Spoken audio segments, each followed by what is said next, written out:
जय हिंद दोस्तों, मैं भूपेन नामदेव। कैसे हो आप लोग? आशा करता हूँ आप लोग अच्छे होंगे और अपनी तैयारी में मस्त होंगे। जैसा कि आप स्क्रीन पर देख रहे हो, यह पेपर एसएससी जीडी का प्रीवियस ईयर का पेपर है, यानी जो आपकी पिछली भर्तियाँ एसएससी जीडी की निकली हुई थी उसका यह पूरा आंसर की है। तो आज हम जीके जीएस के सेक्शन को या जीके जीएस के पार्ट को सॉल्व करने वाले हैं। इसके अलावा भी मैं रीजनिंग, हिंदी और आपका जीके जीएस के कुछ प्रीवियस ईयर के पेपर सॉल्व कराया हूं। अगर आपने वो नहीं देखे हैं और देखना चाहते हैं तो वीडियो प्लेलिस्ट पर जाकर देख सकते हो। ये आप देख लीजिए, section part B general knowledge and general awareness. इसके अलावा अगर आपको पता नहीं तो मैं बता दूं, एसएससी जीडी का एग्ज़ाम डेट भी जारी हो चुका है। आपका 20 फरवरी 2024 से एग्ज़ाम होने वाले हैं, तो ज़्यादा टाइम नहीं बचा है। लास्ट के चक्कर में मत बैठिएगा कि अभी बहुत टाइम है। अभी से तैयारी स्टार्ट करें तो जितना ज़्यादा अच्छा प्रैक्टिस करोगे, ठीक है, उतनी ज़्यादा आपके चांस हैं सिलेक्शन होने के। अगर आप लास्ट के चक्कर में बैठे रहोगे तो हो गया, ठीक है। तो पहला प्रश्न है आपका जीके जीएस का। राज्य के राज्यपाल के रूप में नियुक्त होने के लिए न्यूनतम आयु कितनी होनी चाहिए? राज्यपाल सभी लोग जानते होंगे, गवर्नर भी जिसे बोलते हैं। तो उसमें अगर आपको राज्यपाल बनना है किसी राज्य में तो आपकी उम्र यानी आयु कितनी होना चाहिए? तो अगर आपको गवर्नर या राज्यपाल बनना है तो आपकी उम्र 35 वर्ष होना चाहिए। कितना होना चाहिए? 35 वर्ष होना चाहिए और भारत का नागरिक होना चाहिए। पागल और दिवालिया नहीं होना चाहिए। तो ऑप्शन 2 बिल्कुल सही होगा, 35 वर्ष। बढ़ते हैं अगले प्रश्न की ओर। जैसे उत्तर प्रदेश की जो गवर्नर है यानी राज्यपाल आनंदीबेन पटेल, ठीक है। अगला देखो, भारतीय संविधान का कौन सा अनुच्छेद शिक्षा का अधिकार प्रदान करता है? तो कौन सा अनुच्छेद है? तो दोस्तों वो है आपका अनुच्छेद 21A। कौन सा अनुच्छेद है? अनुच्छेद 21A में यह प्रावधान है कि शिक्षा का अधिकार आपको दिया जाएगा। तो ऑप्शन 2 आपका बिल्कुल सही होगा। अगला देखिए, अगला प्रश्न आपका, मैं एक चीज़ बता दूं, आपकी जो लोक नृत्य हो गए, आपकी जनजाति हो गई, इसके अलावा आपके जो शास्त्रीय नृत्य हैं वहाँ से प्रश्न आपके 100% बनते ही बनते हैं। अगला देखो, जल्लीकट्टू खेल किस देश से संबंधित है? तो दोस्तों जल्लीकट्टू जो है वो आपका भारत से ही संबंधित है। कहाँ से? भारत से ही संबंधित है, ठीक है। तो ऑप्शन 3 बिल्कुल सही होगा। ये जो जल्लीकट्टू खेल है शायद तमिलनाडु साइड मनाया जाता है और इसमें आपका बैलों वाला ही खेल होता है जल्लीकट्टू, ठीक है। अगला प्रश्न देखिए, अगला प्रश्न है महात्मा गांधी राष्ट्रीय ग्रामीण रोजगार गारंटी अधिनियम, जिसे हम मनरेगा कहते हैं। मनरेगा सभी लोग जानते होंगे, भारत सरकार डैश के अंतर्गत आता है। उसने पूछा है जो मनरेगा है वो किस मंत्रालय के अंतर्गत आता है, किसके अंडर में है? तो दोस्तों यह ग्रामीण विकास मंत्रालय के अंतर्गत आता है। किसके? ग्रामीण विकास मंत्रालय के अंतर्गत। तो ऑप्शन 4 आपका बिल्कुल सही होगा। जो आपका मनरेगा है सभी लोग जानते हैं, गाँव में आपको 100 दिन का मजदूरी प्रदान करता है। कितने दिन का? 100 दिन का, ठीक है। जिसमें आपका मजदूरी के तौर पर आपको 200 रुपये, हमारे यहाँ कितने हैं, 230 रुपये ऐसे कुछ हैं, ठीक है ना। हमारे यहाँ जो आपका मेड़ बनती हैं, जो आपके सेक्टर वगैरह बनते हैं, तो उसमें मिट्टी खोद के डालना, ठीक है ना, खंती जिसे बोलते हैं, अगर आपको नहीं पता तो। अगला देखो, विश्व में हरित क्रांति के जनक कौन है? तो दोस्तों विश्व में हरित क्रांति के जनक है नॉर्मन बोरलॉग। और अगर पूछा जाए भारत में, तो भारत में आपके MS स्वामीनाथन है। MS स्वामीनाथन, ध्यान रखना, ठीक है। विश्व में नॉर्मन बोरलॉग और भारत में MS स्वामीनाथन, ठीक है। इसके अलावा जो आपके कुरियन लिखा है तो भैया इसका फुल नाम है डॉक्टर वर्गीज कुरियन। ये जो है भैया ऑपरेशन फ्लड से संबंधित है, मतलब दूध क्रांति से संबंधित है। कौन? डॉक्टर वर्गीज कुरियन, ठीक है। और एडम स्मिथ है भैया अर्थशास्त्री है, जो ऑप्शन में दिया गया था। अगला देखो, वॉलीबॉल के खेल में एक समय में प्रत्येक पक्ष के कितने खिलाड़ियों को फील्ड में खेलने की अनुमति होती है? तो कितने खिलाड़ियों की खेलने की अनुमति होती है? तो दोस्तों 6 खिलाड़ियों, कितने? 6 खिलाड़ियों को खेलने की अनुमति होती है। तो ऑप्शन 2 बिल्कुल सही होगा। तो खेल से रिलेटेड भी प्रश्न पूछते हैं, ठीक है। इसमें तो खैर काफ़ी ठीक है, दिल्ली पुलिस कांस्टेबल, और उसमें तो और थोड़ा टफ प्रश्न है, तो उसकी योग्यता भी 12वीं पास है। अगला देखो, कोली निम्नलिखित में से किस भारतीय राज्य का लोक नृत्य है? तो जैसे मैं बताया, लोक नृत्य आपके 100% पूछे जाते हैं, आपके राज्य किसी भी राज्य के, चाहे आपको उत्तर प्रदेश हो, चाहे वो राजस्थान हो, चाहे मध्य प्रदेश हो, चाहे उत्तराखंड हो, कहीं के भी आपके लोक नृत्य 100% पूछे जाते हैं। तो कोली लोक नृत्य किस राज्य का है? तो कोली जो है वो आपका महाराष्ट्र का है। कहाँ का? महाराष्ट्र का। एक ठीक और पूछा जाता है, लावड़ी, लावड़ी, लावणी, ठीक है ना, ये भी आपका महाराष्ट्र का ही है, कोली भी महाराष्ट्र का है, ठीक है। बढ़ते हैं अगले प्रश्न की ओर। अगला देखो, 1290 से 1320 के दौरान किस वंश ने दिल्ली पर शासन किया? तो किस शासक का ये शासनकाल है 1290 से 1320? तो दोस्तों ये खलजी का, किसका? खिलजी का नहीं, खलजी का। ऑप्शन 2 बिल्कुल सही होगा, ठीक है। अगला देखो, बहादुर शाह जफर और उनके बेटों को ब्रिटिश अधिकारियों ने दिल्ली में डैश से गिरफ्तार किया था? तो दोस्तों उनको बहादुर शाह जफर के बेटों को कहाँ से किया था गिरफ्तार? हुमायूं का जो मकबरा है वहाँ से गिरफ्तार किया था। तो हुमायूं का मकबरा जो है वो नई दिल्ली में स्थित है। ऐसा प्रश्न पूछा जाए कि हुमायूं का मकबरा कहाँ है, तो वो नई दिल्ली में, ठीक है। और बहादुर शाह जफर के जो बेटे थे उनको ब्रिटिश जो सेना थी उसने आपका हुमायूं के मकबरा से गिरफ्तार किया था, ठीक है, अरेस्ट किया था। तो ऑप्शन 1 आपका बिल्कुल सही हो जाएगा।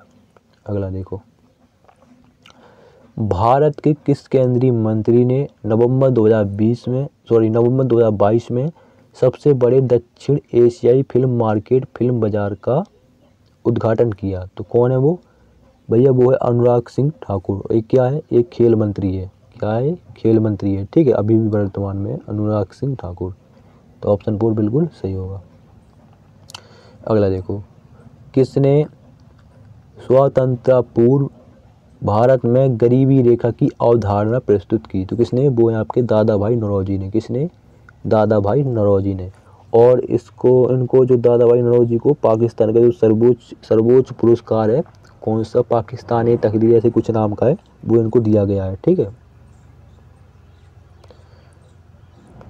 अगला देखो, अरे यार थोड़ा स्क्रॉल हो गया नीचे को, सॉरी। कहाँ थे अपन? और नीचे आएंगे, हाँ यहाँ से थे। इस्पात के निर्माण की प्रक्रिया में अंतिम चरण क्या है? तो अंतिम चरण इस्पात को आकार देना। क्या होता है? जैसे हम इस्पात का निर्माण कर रहे हैं, ठीक है, तो अंतिम चरण क्या होगा? उसका आकार देना। मान चलो आपको इस्पात का कोई वस्तु बनाना है, तो उसका वस्तु का आपको आकार देना पड़ेगा ना, उसी वस्तु के सब पे ढालना पड़ेगा। तो क्या है अंतिम चरण? वस्तु को आकार देना। ऑप्शन 2 बिल्कुल सही होगा।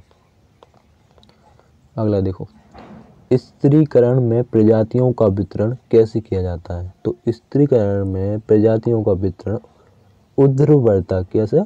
ऊर्ध्वरता से किया जाता है। तो ऑप्शन 4 बिल्कुल सही होगा। अगला देखिए, मई 2022 में भारत के विदेश सचिव कौन बने? तो मई 2022 के अनुसार विनय मोहन खन्ना। कौन? विनय मोहन खन्ना। ऑप्शन 2 बिल्कुल सही होगा।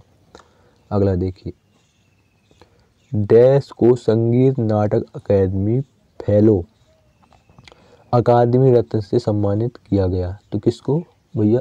जतिन गोस्वामी को। किसको?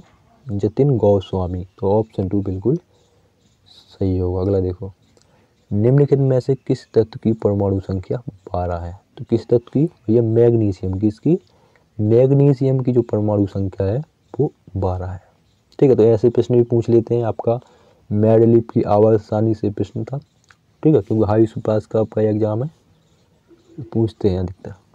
निम्नलिखित में से कौन सा एस का महासागर है?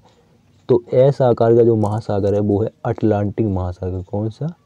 अटलांटिक महासागर, ठीक है, इसको नोट कर लो, अच्छा प्रश्न है। अगला देखिए, गणेश चतुर्थी हिंदू पंचांग के निम्नलिखित में से किस माह के चौथे दिन से शुरू होती है? तो गणेश चतुर्थी भाद्रपद माह के, किसके? भादों जिसे हम बोलते हैं, भाद्रपद माह के। तो ऑप्शन 1 बिल्कुल सही होगा। अगला देखो, भारत में हरित क्रांति की शुरुआत 1960 के दशक में डैश की उच्च उपज देने वाली किस्मों को शुरू करके की गई थी। तो दोस्तों चावल और गेहूँ, कौन सी फसलें थी वो? चावल और गेहूँ थी। तो ऑप्शन 1 बिल्कुल सही होगा। और उसी समय आपका बहुत ही आपका खाद्यान्न में कमी आई थी, ठीक है ना। और उसी समय आपकी FCI की स्थापना की गई थी। कब? 1965 में, फूड कॉरपोरेशन ऑफ इंडिया की। अगला देखो, राष्ट्रीय आय लेखा एक निश्चित समय अवधि में देश की डैश गतिविधि के स्तर को मापने के लिए एक वही खाता प्रणाली है। तो क्या? आर्थिक स्थिति को मापने के लिए।